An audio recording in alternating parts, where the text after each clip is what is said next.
Good morning, man. Shout out my AVG fam, man. If you're a subscriber, if you always stay tapped into the content, you family. And if you family, if you follow the show enough, you know I'm a big sports head. So what's up, cousins? How we felt about this divisional round? Is the football community tired of the Chiefs now? Like, are they starting to get the Patriots calls? Because I'm starting to see a lot of traffic where, you know what I'm saying? There's a lot of calls that if the Chiefs need it, they gonna get. And see, when I call him Perfect Pat, when I was making my predictions, when I say, look, I'll never bet against Perfect Pat, it's not just the fact that he's perfect and he plays perfect ball. It's the fact that you have to play perfect ball in order to offset everything that they might get from the referee perspective, 50-50 calls. So when I say Perfect Pat and you going against the Chiefs, that's why I don't bet against them. Now, speaking of betting, how do y'all feel about that, though? Do you feel like the game's rigged? Do you feel like it's a narrative? Do they want to see the Chiefs in the Super Bowl? Do they want to see them three-peat? Because here go my theory. It could either be you want to see the Chiefs do it, make history, and you can make a lot of money that way off of that narrative, or get everybody to bet one way if they get there, and then the rug gets snatched. And now you had everybody betting on it. So it's wild.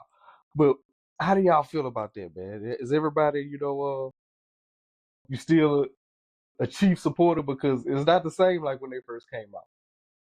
I'm starting to see that energy shift. Everybody hates you when you sustain a level of excellence. People are pull for you once you get there, but once you sustain a level of excellence, that energy kind of different. CJ Stroud, he gonna be all right though. I like CJ Stroud. You're going up against the machine right now. So that's kind of what happened in that game. Then you got Jaden Daniels. Like, I don't know what else superlative I can use to talk about this kid. When everybody was singing Caleb Williams praise at the beginning of the draft, I'm like, Jaden Daniels, man. Like, are you understanding with LSU, he's walking into the game every Saturday knowing he had to hang 40. They couldn't stop Southern Lab. Like, he knew every weekend he had to hang 40. And he would hang 40. And whether it's his legs, it's his feet, and his vision, he's like, he playing way beyond his year. But I always say this with quarterbacks. So any new talent, basketball, baseball, any new talent that comes in the league is a 3-year experiment. The first year when you splash on the scene, boom, that's your time. That's when you throwing your haymakers.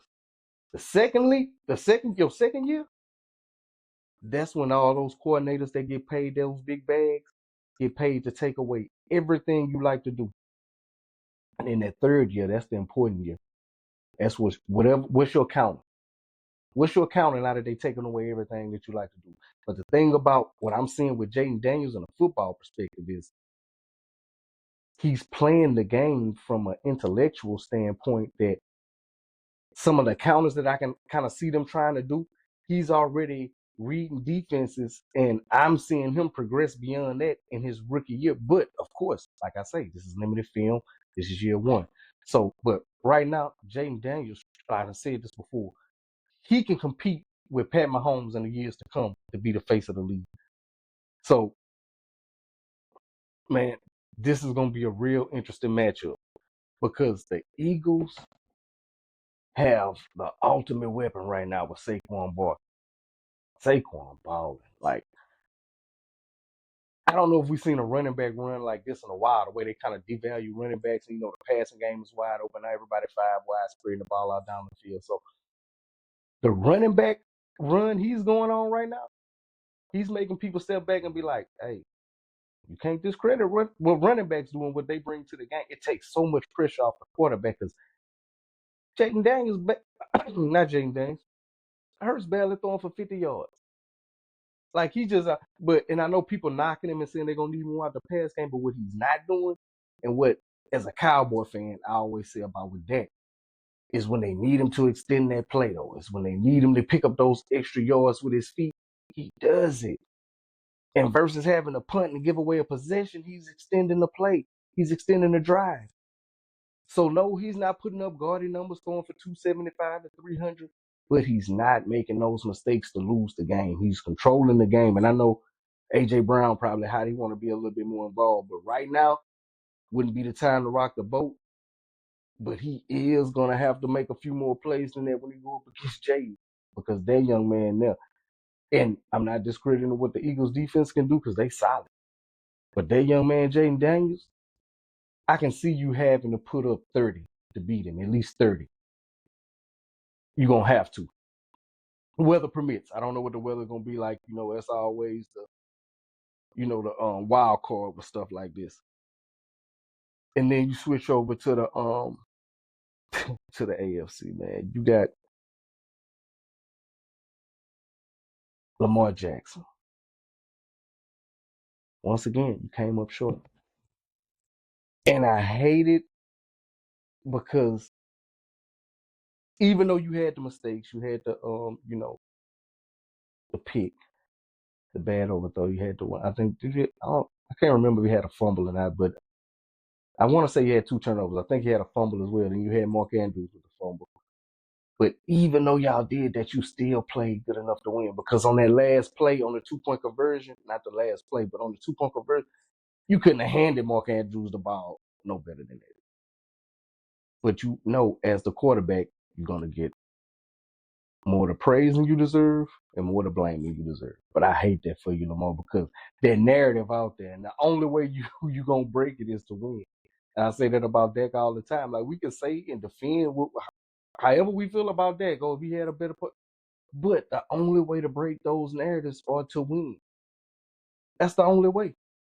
And when you have people within your division like Jaden, well, not as far as Lamar Jackson, but you have people like Jaden Daniels as a rookie. When you talk about Dak Prescott within the division that has seemingly figured it out his first year, you like, hey, the only way to break that narrative is to win. So I feel bad for Lamar, but you got to overcome that hump. You got to get that monkey off your back. Still elite. Still gonna probably be knocking at the door next year. But when you had Henry, and I know one of your weapons was always Zay Flowers, but when you had Henry back there controlling the rock like he had been doing all year, I just felt like this was the year. And even though I picked y'all, I still feel like Buffalo. It's just some Josh Allen. And when we talk about beating people with your feet, it don't look the same. But we better respect Josh Allen's athleticism. Dude, a dog. And it was just one mistake too many by Baltimore. So it's gonna be interesting. We're gonna get that matchup we've been wanting to see, a rematch of Josh Allen going up against Perfect Pat. I don't know how this will gonna fall, but I'm never betting against Perfect Pat. Josh Allen gonna do his thing. He gonna ball, and I'm definitely not saying they don't have a puncher's chance because Buffalo like that. Anytime Josh Allen walk out there, because see, he another one that didn't put up no gaudy numbers, almost 300 and then no 200. But he did what he had to do. Use his feet, extended the drive, extended the play. Like, that's what it takes in this new era with playing the quarterback position. And so on that side, I'm still going with Perfect Pat, though, because he embodies all that things and more. Pat is like an alchemist. He's figured it all out. He knows all the strings. He's like a puppet master. He knows all the strings to pull. And he just figures out how to win. People been saying they couldn't do it all year. All the way up to 16-1. Like, Patrick Mahomes just know how to do everything it takes to win a football game. Whatever that game takes, 300 yards, okay, I got that. Scramble for 60, 70, okay, I got that. That's Patrick Mahomes. But it's a new wave of quarterbacking. It's nice right now. I'm liking what I'm seeing. Hurts. Jaden Daniels coming. You better be ready. You better lace them up tight. And I'm picking the upset in that one too. I'm going with Jaden. I think he can do enough in Philly to pull it out. I'm gonna ride with the youngster. I've counted him out 2 weeks after I sung his praises all year. Was telling everybody who would listen. I counted him out 2 weeks in a row. I'm back on with you, Jay. No more. I'm riding you. I'm riding you there until you meet Patrick Mahomes. Not going against Perfect Pat.